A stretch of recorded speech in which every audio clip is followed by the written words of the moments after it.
Ability extension untouchable. We will never stop, Shiga Dark Top. Tamuka Conclusion man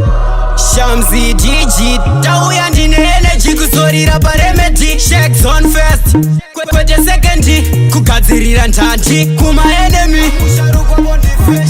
Ifesti time kugara pasi hardcore Ndoda kupilivisa mafanzi handisipo So far kiaririlo Dinosiziva chete muchatoda samo Ndakavatsika konzi ende handivasiye We gonna make a whole bad mind disappear Titori fully loaded ende handinafia Wanichipondishan man ichisina fear Ndakavagara pampa ende handivasiye We gonna make a whole bad mind disappear Dine wanichipondishan ichisina fear Handisikafa saka waniimbe disappear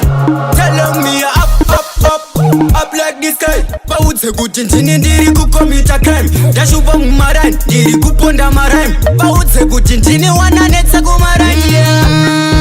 Ndinenge ndakakaro handichatomboziva kuti ndana chazivhara This time ndakachinja kala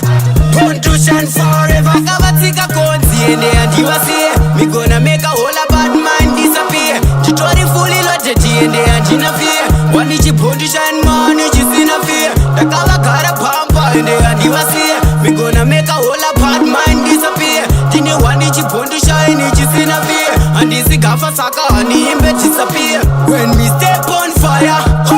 Me are a vampire I knock with music, I not retire Me are the one who rule the entire empire You better know that